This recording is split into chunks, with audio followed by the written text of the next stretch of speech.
Expectations. Here's a wee thought in expectations when you're dealing with customers.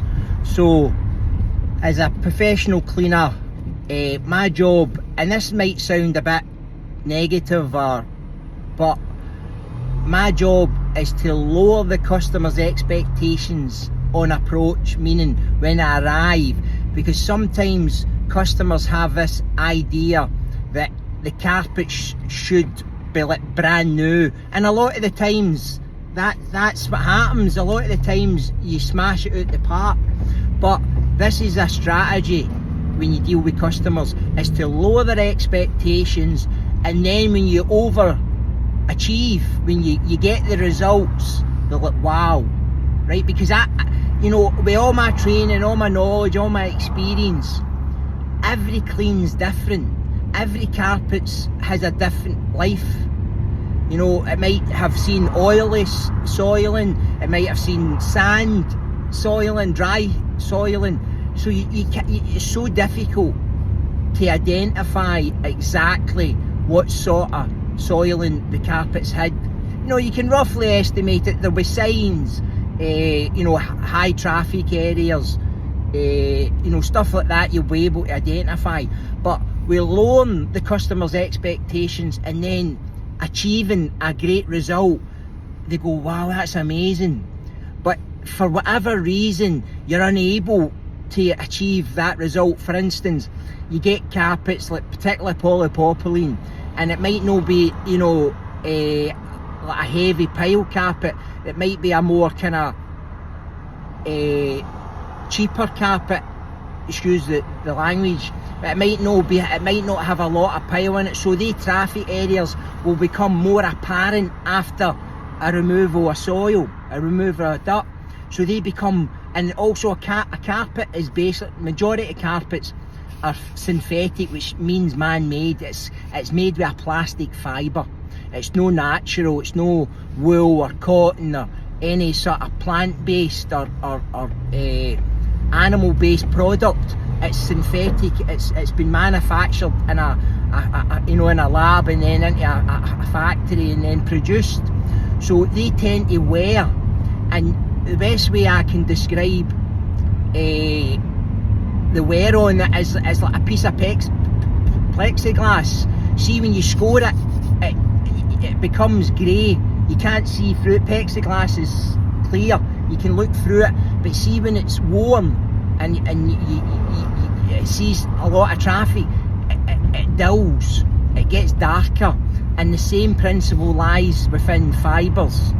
So when the carpet is heavily worn, there's a lot of traffic, footfall, people in and out, pets and stuff, the carpet gets discoloured, and there's no reversing that. There is something you can do. You can actually dye a carpet. You can get in and dye a complete carpet a different colour.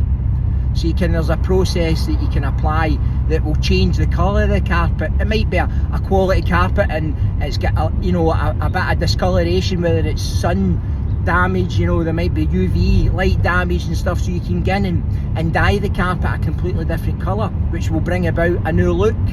So like I said, by lowering the customer's expectations and then achieving great results, you're covering yourself for the times that you can't, the traffic, the wear and the tear is too much. There's no bringing it back. I always say to customers after a clean is, see when you start to notice the dirt, don't let it get too heavily soiled, because you can bring it back to a better condition if it's not over soiled, if it's not in a condition where it's so noticeable that you can see the results. I've cleaned carpets, it's like, wow, it's like turning the light on in a dark room, the colour difference. It's like, phew, because the customers left it too long to get it clean.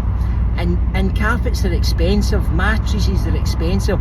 I sometimes think, when you go on a night out, you'll tank 200 quid on that one night out, and a nice meal and alcohol and stuff like that. But people put value on sometimes the wrong thing, where instead of investing in a regular clean for your carpet, exponentially the life of the sofa, the mattress, the carpet, you get much more living out it, and the price for a deep clean and a new carpet there's quite a difference. So I think you want to try and educate the customer to put value into the carpet, that they've invested a lot of money in this carpet, so why not look after it? And then, like I says, the life of the carpet, the mattress, the sofa, it lasts much longer. You get much more living out of it. You're not having to replace it as much if you get a yearly or an annually deep clean. So that's what I try and explain to customers. I try and lower their expectations, and then when things come off, they go, wow, that's great, that's amazing. I'm not cheating them out of anything. I'm just being realistic. I'm being honest with them. I never ever start a job without explaining every scenario, every possibility, what will happen before, during and after I do this job, after I clean this carpet, mattress or sofa. I cover all the variables. I make sure the customer understands, and I always leave them with the thought, if there's anything that you're not completely satisfied with, call me up. The least I can do is come out and explain why that stain didn't come out, or why that traffic area's not going to be the same colour as the other part, you know, like round the edges of the carpet next to the skirting. That doesn't see as much traffic as the main areas in front of the sofa and doorways. That sees a lot more traffic. I explain all that to every customer that I turn up to, and I give them that information so they understand what's going to happen.